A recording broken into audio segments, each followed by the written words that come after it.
Now, the media plays a role in pretty much every aspect of our lives. We, of course, have the mainstream media. You've got BBC, ITV, CNN, NBC, and any other three letter acronym you can think of. We've also got media for niche areas, such as hobbies like gaming or gardening. And there's even media for individual industries. But what about media for people who are not defined by an activity, but rather a state of being?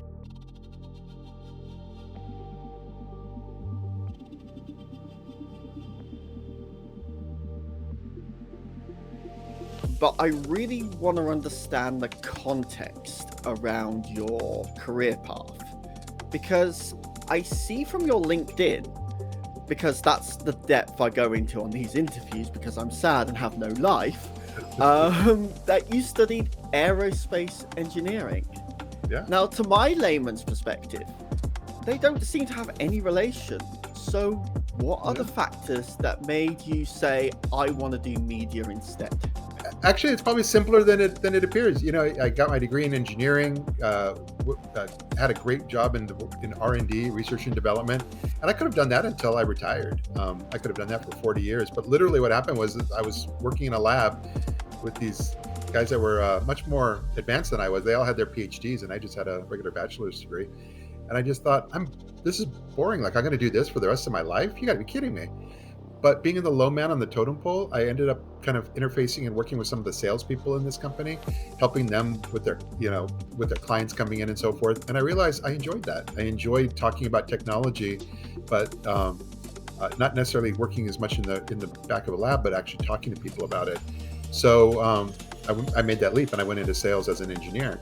But then the internet came along and I started kind of playing around and realized that there was something to it and that I could create something. And I had a choice. Do I create something just for, this manufacturing world that I'm in engineering, or do I do something completely different? And I decided to go totally different. And, being an out gay man at the time, I was in a relationship and I said, let's start trying to find a way to bring together some of the various gay resources that are out there on the internet. This is before Google and before Yahoo.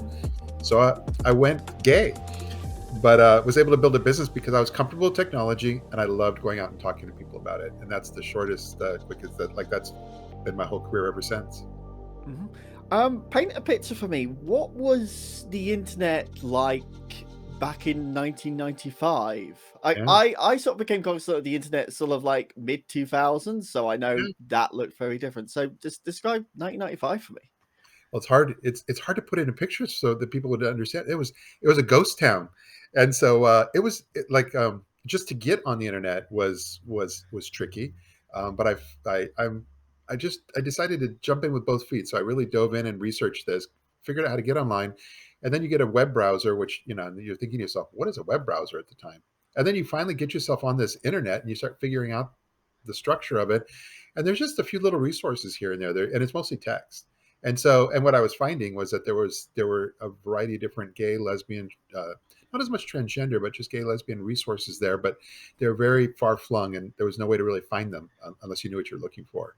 So that was my first thought: was what can I do to make it so that people can find these? Which made it that we started more like a Yahoo, which was like a directory, and then became more like ultimately what Google had gotten into. But at that time, it was years before those companies came about. So we were just sort of you're almost like bumping around in the dark, trying to figure out what might work. But we ended up creating kind of this website, this portal that made it so that people could find resources for our community, and it just grew from there. Oh, awesome. So, how has kind of what was because I've kind of got a vague idea, but I kind of want Yeah. it just confirmed from you. What was sort of like LGBTQ plus media? What was that landscape like when Yeah. you first started? It was entirely all print. There was a few like things like a radio show here and there, but primarily it was print. And print really dominated, whether it was national print here in the U.S. And a lot of regional, in the same way you had in the UK, where you had a variety of different regional publications.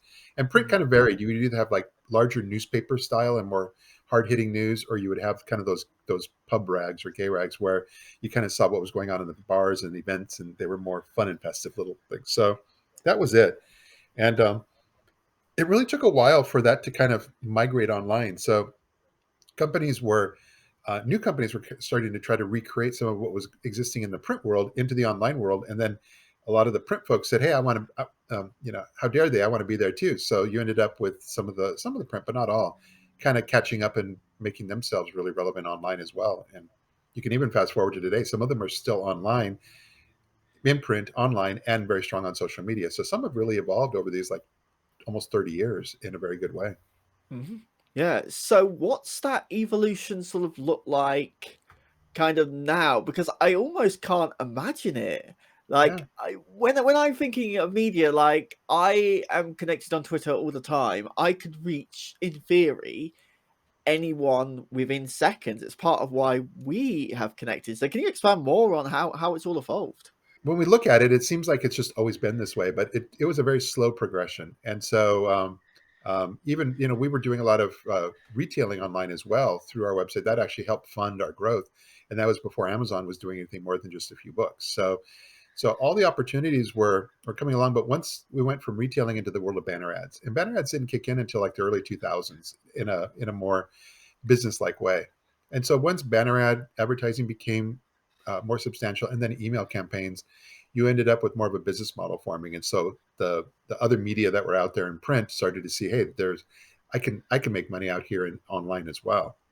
So they started where the easiest way to see it is they started where they would say, I'll sell you to a client, I'll sell you a half page ad in print, and then we'll give you the banner ads on our new website for free. And that was the business model at the time that you'd see quite often. And that is turned upside down somewhere about, probably the early 2010s and so forth, where they started really those folks that were in print started to say, we'll sell you the banner ads based upon cost per thousand basis, but we'll sell you the banner ads and we'll throw in the print ad for free. So you ended up with a real reversal there, where the online world started to really dominate when it came to what advertisers were looking for. And it's because of all the opportunities for reach and also targeting and being able to really make sure your message is getting more in front of the right person. So that evolution was then. And then, of course, now the targeting and all those opportunities through social media has taken it to a whole new level. Because it seems like, and forgive me if I got this kind of wrong. It seems like it was almost like the Wild West. Like Yeah. everyone was trying to figure it out as they were going along, and now it is a little bit more sophisticated right now. And I read actually one of the kits that you put out on your website, and I was like, I have I have like 40%, maybe 30% I understand. Yeah. Yeah, but no, a lot of it has become more sophisticated. A lot of the things that were more traditional. I would say the area that's evolving and changing the most is what we all know, which is social media, and so it's an always changing landscape in terms of like what people see in their feed more than anything else, and not just what they see, but also the type of content. So it used to be more posts with photos, and now it's a lot of video, and of course now TikTok is starting to really take hold. But it's all in who writes the code for those algorithms. That's the secret keyword, the algorithm. The it's the Wizard of Oz brought to life, because there's somebody in the background who's you know running all this stuff. But at the end of the day, it's just programmers that are trying to figure out what do you want to see. And so you as an individual or a business, when you're posting, your intent or your goal is that you want to kind of go mini viral. You want people to be able to really see your post, share it, like it, and you want to kind of take off that day. And that's all based upon what the algorithm deems, what's relevant and what's not. And so that's what we're always kind of trying to stay on top of, and for ourselves, for whether it's personal, for business, or even for our clients. So, with what people want to see, is that kind of how much of it is an art? How much of it is a science?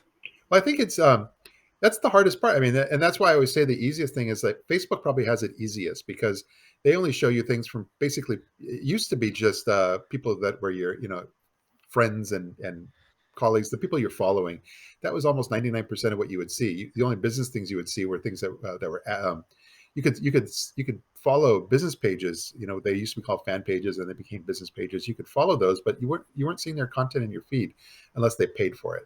So everything was much more personal, and And so it's a very simple thing. The more people were commenting or liking or something, a certain post, it would just show up for your other for the other folks that were following that same person. It would just show up for them more often. So it was simple. But other social media, LinkedIn and Twitter are the two specific examples. They don't do it just that way. They actually show you things from people you're not connected to. So what's really important is, like, let's just say LinkedIn, it's like Facebook, so it's very business oriented, and you're really seeing most of the things that people you're following and so forth.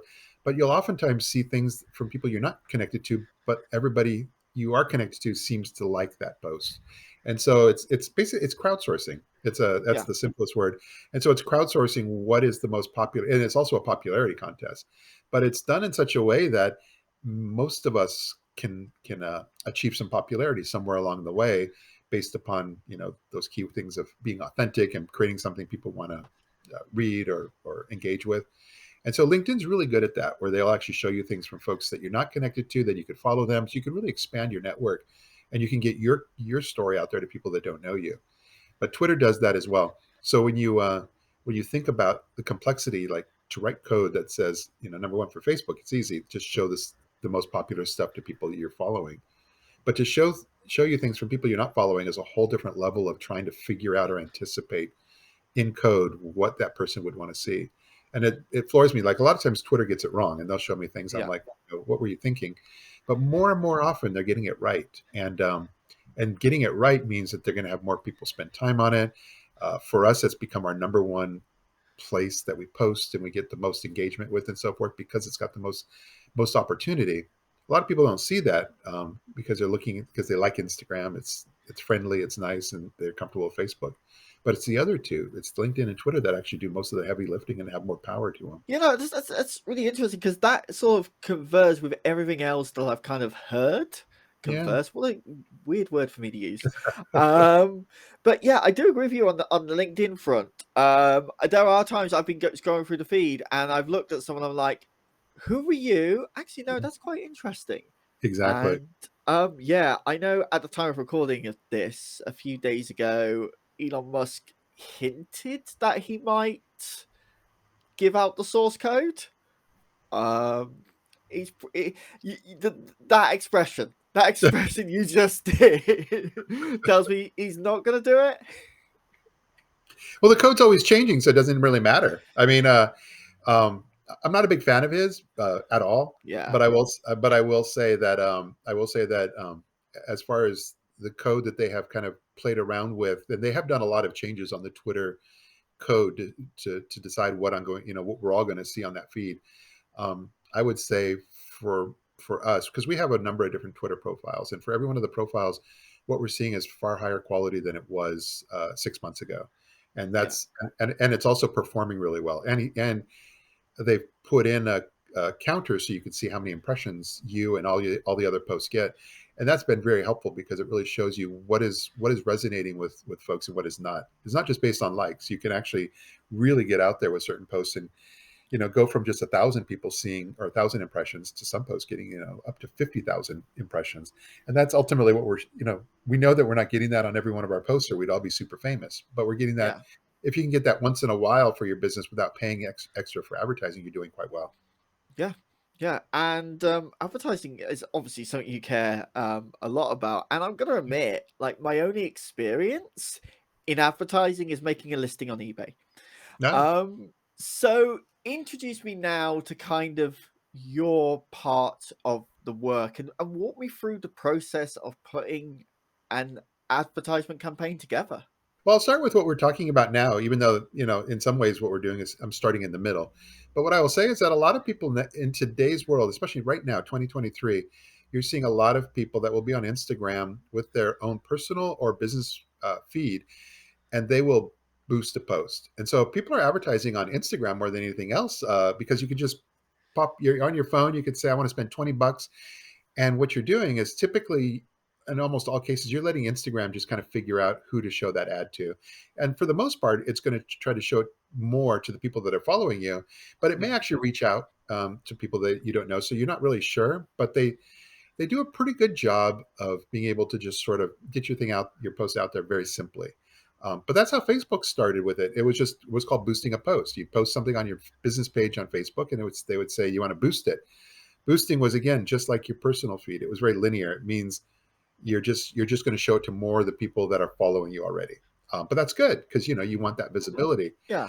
But it's become a lot more advanced since then. And what its real advertising is today is if you're on Facebook, you don't just boost your post, you create an audience. And for example, you can create an audience and say, I want to reach LGBT travelers who have shown an interest in traveling to Manchester. And so the fact that you can target individuals at that micro level, as far as because Facebook knows everything about us, has made it so that that's become one of the dominant forms of advertising today. It's just creating a profile or an audience and then putting your social media posts out there and kind of matching those two up. And but it's that same technology that I've just described is now used for banner ads on, if you're on your mobile phone or you're on a desktop computer, you're watching video and on Hulu or Netflix. All that technology is pretty much the same now, and it's just targeting using all these different data sets in order to just try to reach us. And so ultimately, advertising is just understanding how all those different platforms work and putting a message out there and trying to reach the right people. Mhm. See, that almost makes it sound like it's relatively simple, but it's probably a bit of a folly for me to say that. Yeah, no, it's simple. It's simple in some ways. That's actually been part of our. I'll admit, for our own business, I um, as things were evolving, let's just say targeting on Facebook, targeting on banner ads, and all that. I thought that that would be a great business for us to continue to grow and carve out more of a niche in the LGBT space. So since we were already working with clients trying to do those things, we thought, let's just really get very good at what's called programmatic banner advertising, which is just technology used for the banner ads, and do the same on Facebook and videos and mobile apps. Let's get really good and continue to grow our business. What it turns out is that it's so easy that all the ad agencies figured out how to do it in house, which makes sense, and they love being able to do it in house. That way, they don't have to work with third party companies to try to Yeah. make their things happen. But then their clients also figured out how to do it in house. So the ad agencies are competing now with their own client base, who also, many of them are just running, whether it's their own Facebook ads, but also their own banner advertising, and they're doing a lot of their placements in house because it's not that hard to do. So it's been a work in progress for us to figure out where do we fit in the ecosystem here. I will say that we have figured it out over the last few years, but it's been an evolution, and it's been changing, and it's thrown us for a few loops based upon folks doing so much more than we thought they were going to do. Yeah. Yeah. I think something that also we kind of almost talked about there, and we didn't quite get to it, is Yeah, content.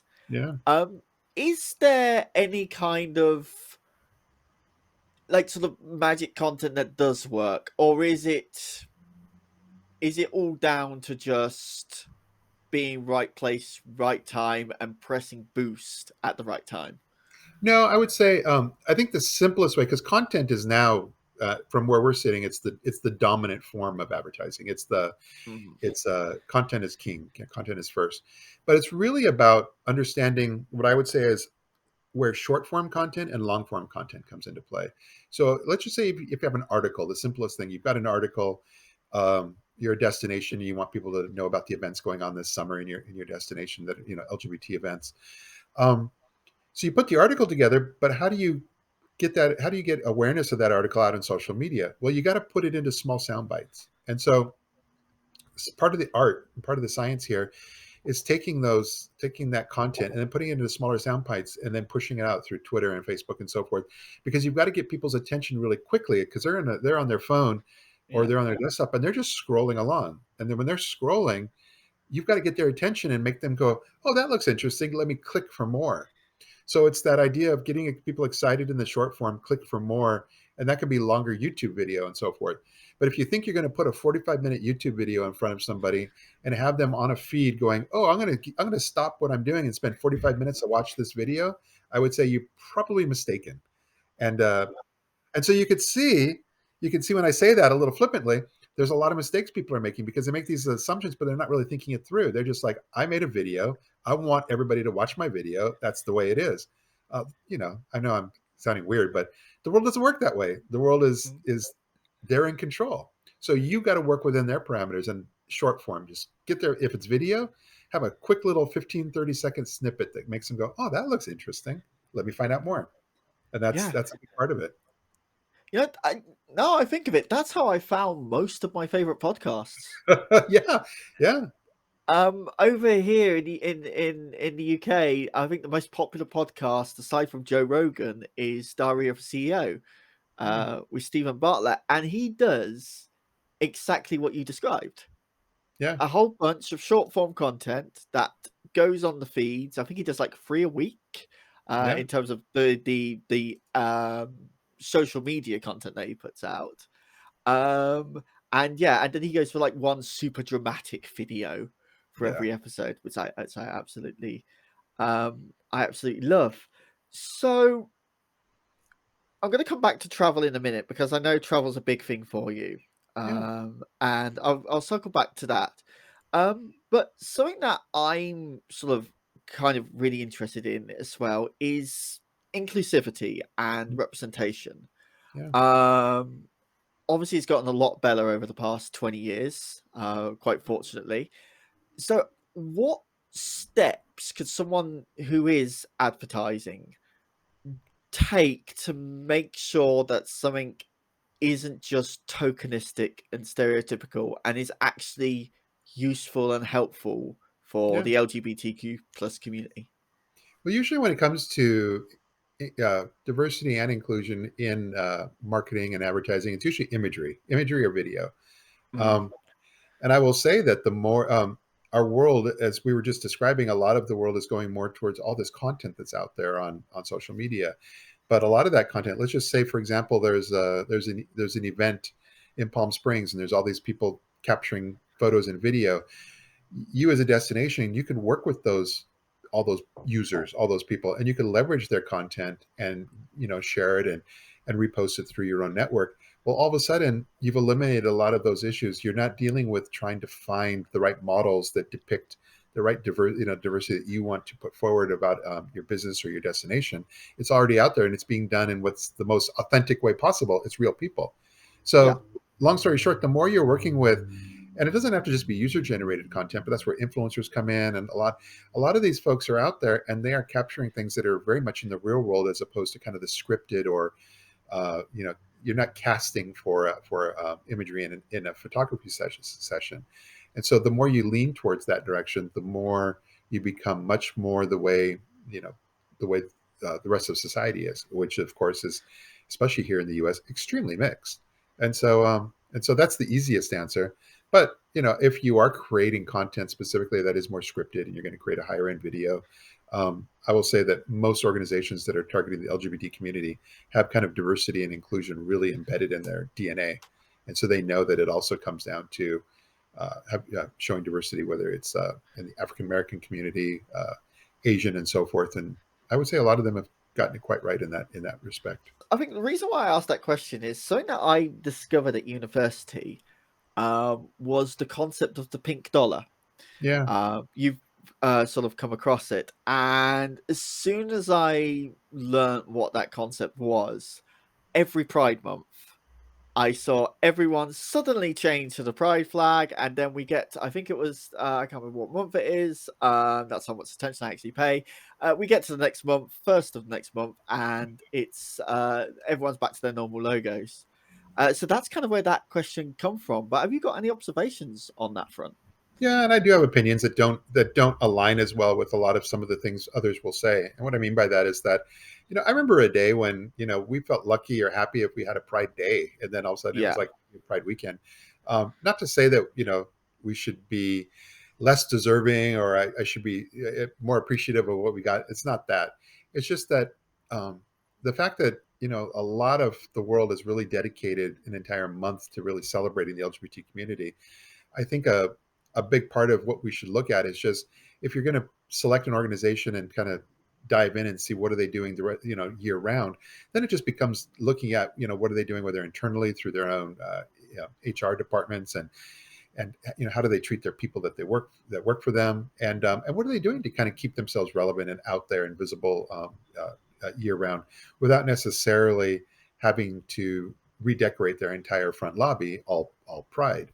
yeah, Um, So, but I think it's amazing that banks and companies large and small will decorate their front windows, and Macy's in New York will decorate, and everything's pride.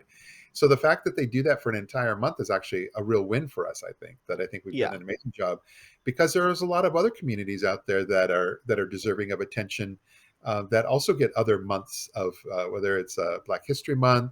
Um, uh, there's things for Hispanics, for the Asian community, and all sorts of other niches in between. And so I think sometimes we have to take a step back and remind ourselves, we're sharing the world with all those folks, and I think we should embrace them as well and be very happy that we are really, June is our month. But if we yeah. want to really get into it, just make sure that we're seeing that dedication year round, and just know what we're looking for when we ask for it. Mhm. Yeah, it's interesting because last season, a mutual connection of ours, Mr. Slade, Yeah, we had it kind of had fairly similar opinions yeah, yeah, um, in comparison. So I'll mention a little bit more about our mutual connection and then the show where I found Mr. Slade, then found you, and I'll yeah, mention that in a minute. But I know you absolutely love traveling, and we are two very different people when it comes to this. yeah, I am business and personal are two separate things. For you, you got travel, business, and personal all together. So we were talking about this before we hit record.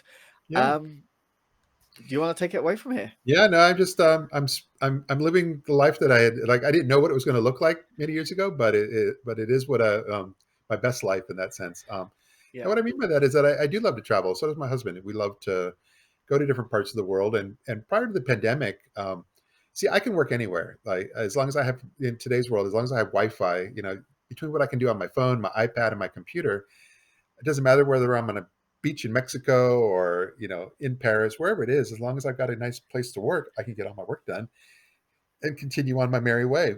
But my husband couldn't do it because he lives in the corporate world, and so the yeah, opportunities to be away for that long weren't there. But the pandemic changed that, and now so many companies are working remotely, and make that now a permanent part of their own DNA in their company. Um, so we're able to go away for 2 weeks, 4 weeks, whatever that is, and work anywhere in the world we want. And so we're starting to do that more and more. And like, I just got back from Sydney, Australia. Went there for Mardi Gras and World Pride, and that was great. But also there was tons of people uh, that I work with that were also there, and so I ended up meeting them for coffee and networking, and my personal life and my business life just blend into each other. Where and that's the style that I guess I've decided I want to do until I retire. fair enough, fair enough. I'm just crunchy and old. I'm like, let's keep them separate. No, because um, but it's also because I love what I do, and so I mean, this is such a part of me, and so when it's hard for me to separate that out, and so to my husband's chagrin, when I'm with some of these folks, sometimes I talk a little more work than he would like, so I have to remind myself that there are other people here. Maybe I should try to not talk so much work. okay, okay. In terms of talking about work, yeah, okay, we're the same. John, my other half, would totally agree. And you mentioned because I'm self-employed, I do my own stuff. I've got my own business outside of the podcast. John is in the corporate world doing insurance, and I've kind of noticed that when he works from home, it does make that kind of because self-employment and running your own ship can be quite a lonely endeavor sometimes. I have noticed that it makes it a little bit more bearable, and I also have someone to vent to who's Yeah, in the other room. yeah. Nope, I know exactly what you're talking about. Yeah. So let's talk about now kind of the sort of thing that brought us together. Yeah, Your show, I Love Gay Today. yeah, This is actually why I reached out to you. Because I Love Gay Today ended up on my feed, and then I also found Mr. Slade at the same time. And like myself, you've got like a massive variety of guests. Just recently, in the past few weeks, you've had news personality Ricky Cornish, racing driver and team owner Brandon Edkins, and a filmmaker Abigail Childs, to name but three. yeah. So, what spawned I Love Gay Today? Yeah, the pandemic. I and that'll always be one of the probably the biggest thing when I have look back on the history of when the pandemic kicked in. You know, destinations and tourism clients, they were a big part of our business, and all that just went from I want to say 60 to zero. That's more of an American term, but or 0 to 60. It's everything was running full speed, and then it stopped, and Yeah, everything stopped really quick, and so basically, we were okay. Like we had a few clients here and there that were still continuing on outside of destinations, but we were bored. And I said, I've always wanted to kind of create something like sort of like that, some sort of a video show. And so I started experimenting. And long story short, I ended up. You should see the first few episodes. They were no green screen and just multiple cameras. And it was I made it work, but it was horrible in comparison to what we finally evolved into. But yeah, over a short period of time, I started kind of interviewing folks that also like had nothing to do at the moment, and people that I knew, in business and so forth. And we're just kind of having conversations about how they're doing during the pandemic and what are they doing to kind of adjust and keep busy. And so that became kind of a story unto itself. But so I started getting more and more people that wanted to be on this show, and then I started to figure out how to edit the show better, and create a higher quality production, and it just sort of grew very organically. And so now, I mean, we literally have done like I think over 450 interviews already over the last yeah, 3 years, because now it's a thing. We get publicists calling us saying, "I want my client on the show," but I have a lot of folks. My favorite ones are the ones that I actually meet and reach out to through yeah. my own connections, primarily Twitter and LinkedIn, those two, Mm. because we're already aligned in some ways when it just comes to kind of this messaging and getting the word out. And I end up having these folks on. Then we post the show on Twitter, LinkedIn, as well as Facebook and others. And some of them just really get out there. And what I'm trying to do is really allow it so that the folks that we're interviewing have a chance to kind of shine. And we keep it short, within about 10 minutes or so. Yeah, yeah. And I think also it's just good conversation, isn't it? Yeah, And yeah. people love a good conversation. Well, it gives them an opportunity to meet someone new through my eyes, Mm. and like I said, I try to minimize my interactions and just kind of shepherd the conversation along for the other person, and so it allows people that are following us on all of our social media networks to just kind of get to meet someone. And maybe some of the folks, they kind of go, that person's just okay, but others, they've made their own personal connections with these folks. And that's the whole thing, is that we're all connected in some way. And I think social media reminds us of that all the time. And so when we post these, we post and use the little @ symbol and make sure everybody's connected properly, and people take it from there. And that alone has worked out very, very nicely. Mhm. Very few symbols on the keyboard have had such a cultural I know. significance. So I'm also interested to kind of compare notes because Yeah. we're both doing interviews with slightly different formats, but still part of the sort of like same space. How do you sort of decide which guests to invite? What does your process look like? Yeah, if it's there's multiple inputs, let's just say, of who gets it. Sometimes they're just people that are good at being noisy and saying, "Hey, look at me, look at me. I really, really want to be on." And usually I'll probably say yes and get the on. You never know what's going to happen. The process though, and the variety, I'll backtrack a step.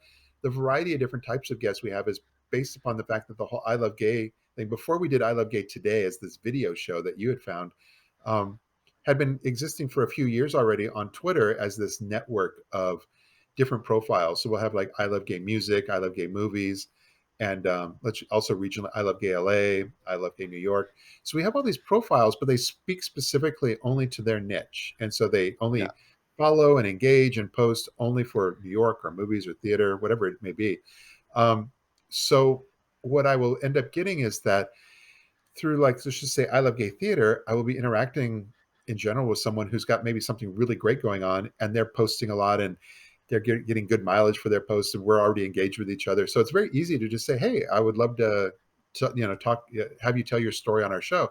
Well, they probably already know about the show now at this point, and the fact that we're aligned because we're playing the same sandbox, and we're doing a lot Yeah. of the same things on social media means that they see the win right away, and it's a win for us as well, because their folks are going to see our show, and then some of them may start following us and paying attention to us as well. So it becomes this real win-win when you're finding folks, for us again, primarily through Twitter. And so, but since we have such a wide variety of different niches that we're meeting these people through, so we end up kind of in some ways creating the show just for that one Twitter profile. Yeah. But since we're sharing it on all the rest of our social media, I only put a few on LinkedIn, only the ones on LinkedIn that are more business oriented, and those are more the ones you would see. Um, but when I put those on there, then people are kind of introduced to a wider variety of folks that they may have never even thought of or contemplated because they weren't really paying attention to that niche. Mhm. Yeah. No, I just realized I do something kind of similar as well, because like I've got the little circles that I quite like, Yeah, that I go around, and I will reach out to people who are just, as the name of the podcast suggests, are interesting people, yeah, or yeah, at least interesting to me. And then in terms of content as well, I kind of do the same. I save LinkedIn for the business stuff. yeah, So if there's yeah, anything that's remotely business, this one's going to go up on LinkedIn. If anything remotely business, it goes there. And then I noticed TikTok and Twitter and Instagram tends to yeah. be everything else. But it's also good to we're now if somebody is strong on Instagram and or TikTok, we'll re-edit the video because normally the videos come out this way, especially Yeah, for because we put it on YouTube. YouTube's a great place just to host the video, and then we'll share it on all the LinkedIn and all that. It looks good this way. But if you want to excel on Instagram and also Facebook Reels and in TikTok, you got to make it this way. So yeah, we'll re-edit now. So I will tell anybody that's looking at this, it's worth the time to re-edit one as a vertical because, and then post it, and we'll post it as a reel. We'll do shorter clips of that sometimes, but you get the exposure on those because especially Instagram and Facebook are trying hard to compete with TikTok. So they're really pushing reels. And so you'll just end up with a lot more exposure than you would have gotten if you had just kept the video as just a regular um, uh, horizontal video in any of those platforms. yeah. Just to think, Facebook used to be the market leader, and now they're just copying Yeah. TikTok. Hashtag sad. Yeah, that's like very sad. Back to I Love Gay today. Prepping for your interviews. Yeah. What does that look like? Are you in depth and looking at every single thing they've done? Do you just kind of follow the vibes? Are you somewhere in the middle? What would your prep look like? Well, the most important thing is knowing that the interviews are going to be 10 to 15 minutes max. And really, I don't like to go over 15 minutes. Yeah, But it's not, the only reason is because I believe that um, we're living in a world of more shorter attention spans. But that's not necessarily a bad thing. You know, a lot of younger people, it's not that they're just consuming content in shorter form, but you can get a wide variety of different inputs and viewpoints and all sorts of things when you're looking at the world that way. So I try to create these to kind of fit into that so that knowing that if I was focusing on a 30-minute interview, I don't think people would really see. There could be real gems in the middle of that interview that people may never ever see.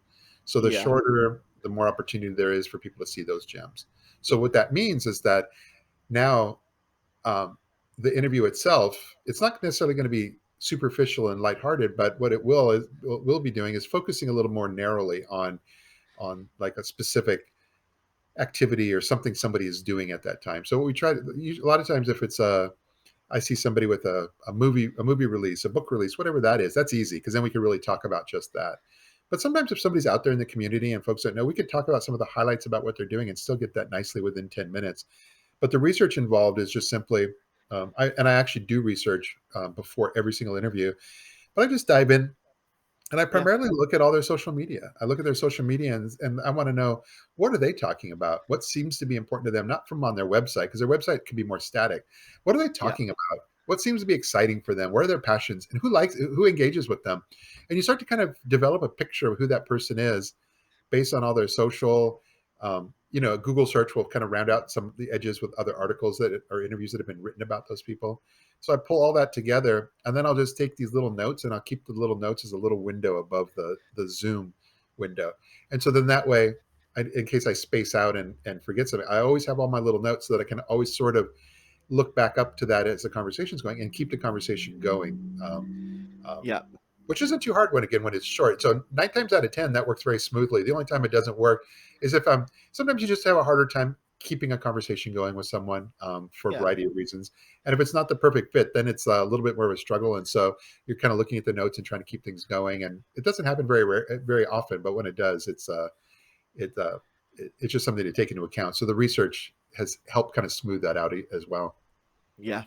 And like I think also when I'm doing the research and going through the social media as well, like I will come up with questions as I'm just looking at individual posts and think, oh, why are you doing that thing now? Or Yeah, how did you come around to make this other thing? And so on and so forth.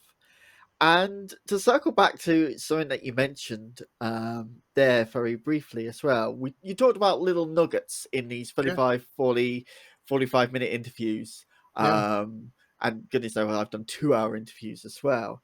And something that I'm starting to come around to the idea of, and it's taking a little bit of cognitive effort on my part, is giving those nuggets away as short little snippets, yeah, yeah. um, and then bringing people in. And like you said before, that's kind of um, that's proven really, really effective. So thank you for the free business advice.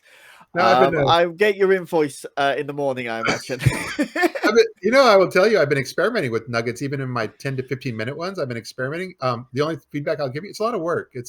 Yeah, It's a lot more work than it is just kind of the way I've been doing it. And because when you do all those little nuggets, you got to give it a little more thought to like pulling out, 1 minute, 2 minute clips, and putting them out there. And then all the repostings are just, it's just, um, at the end of the day, the amount of work we put into creating the show and posting it is minimal, as far as people think it would be a lot more time than we have to put in, but it's worth it. The amount of time we put in is yeah, worth it, and so forth. But yeah. if we start doing a lot of the nuggets, it becomes a little more challenging to figure out. By the time you're posting a nugget, you're already onto like another 2 or 3 shows, and you're like, oh, wait a second, which show am I focusing on right now?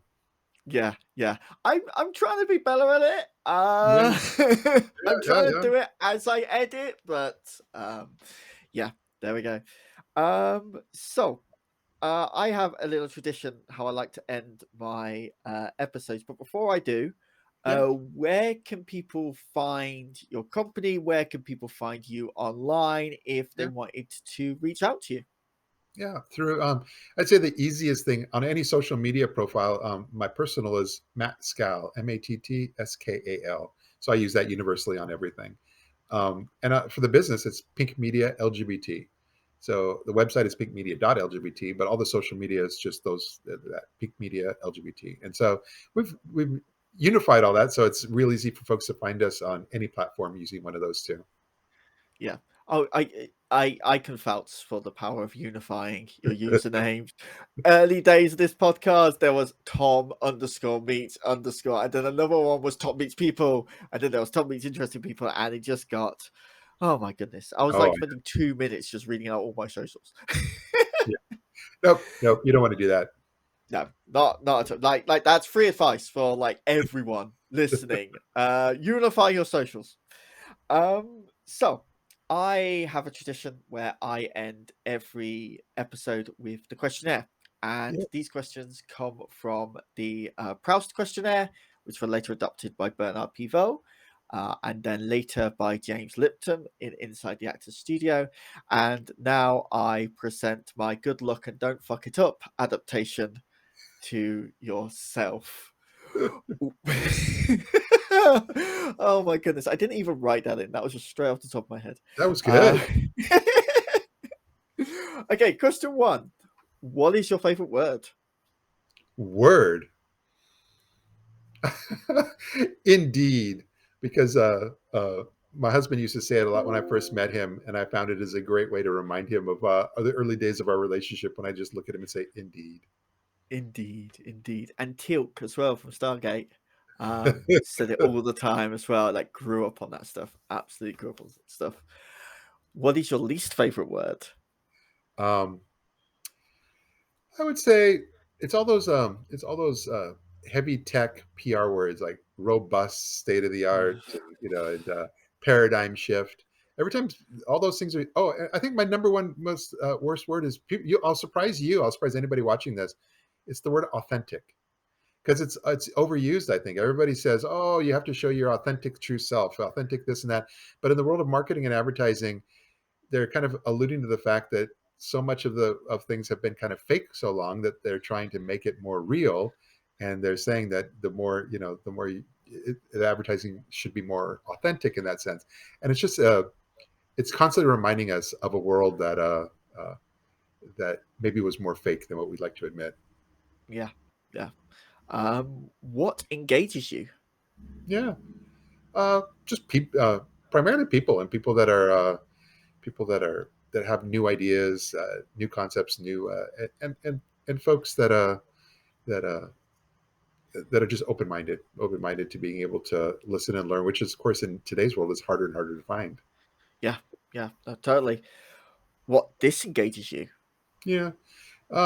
Anybody who's I have certain things like if you're I don't like bullies. I don't like people that are manipulative or too pushy, and then also like try to that word gaslighting nowadays, which also is probably a bit overused, but all that kind of rolls into one type, a type of person that I often just simply disengage from really quickly. Mhm. Yeah, fair enough. What sound or noise do you love? What sound or noise? Yeah, what sound or noise do you love? Oh, oh, birds chirping in the morning. Yeah. Unless you're an insomniac and they remind you still haven't slept. I'm a morning I'm doing person, this. so I love it. I'm night owl, night owl. I'm doing this interview on 2 hours sleep, Ugh, and it is in UK time. It's close to 8 o'clock in the evening. yeah. So, Ugh. if you're watching this on YouTube, you will have seen me just chugging this cup of coffee. Uh, what sound or noise do you hate? Oh, I almost want to just say it's anything that's kind of like a fingernails on the chalkboard. That's the Yeah, first thing that comes to mind. yeah, just great. Ugh. Question 7 is everyone's favorite, and mine too. What is your favorite curse word? Oh. I don't use it as much, but it's still my favorite. Is the UK bloody hell? I love the way that sounds. Yeah. Yeah, it's so versatile. And like it can be so serious or Yeah, like not. Like yeah. that's the beautiful thing about swear words. They're really versatile. What profession other than your own would you like to attempt?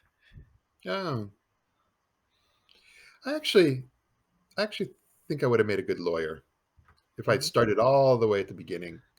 Um, against what I've discovered about myself since then, as far as love of storytelling and and public speaking and all those. And nowadays, I'm like, if I'd gone down that path, I probably would have enjoyed that as well.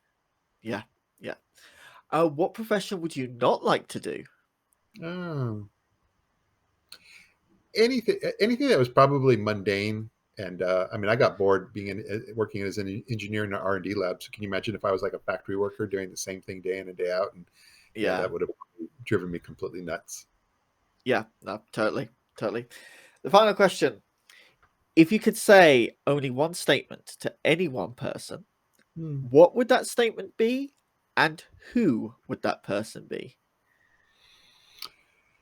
The Who would be quite a number of people that I've been interacted with over the years that have asked for advice as far as what they should do for, like, because they see that I've created this, made that leap from the business world into or corporate world into my own entrepreneurial dreams. And I would just say follow your heart, because they're always Yeah. trying to figure out whether they should pursue something. And I often think that your gut feel and your heart give you the answer, and you just have to listen to it.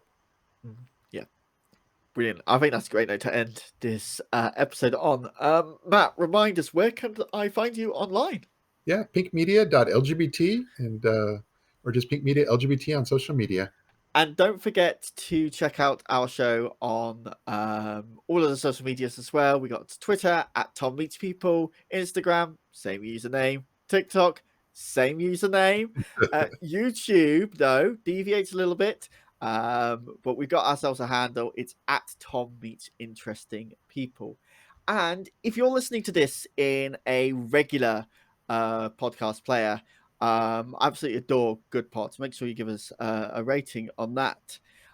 We now have a Patreon up and ready to go. And in that, you get ad-free episodes. I will shout your name out in the episode as well. I won't do it at full volume though. And starting this season as well, you will get the episodes early, which I think is a really cool little perk. Like before anyone else, you get to watch it. Like that is just so cool. Matt, thank you so much for your time and taking the time to speak with me today. Absolutely. Thanks for having me. I've enjoyed it. Yay! People actually enjoy my company, which is there we go.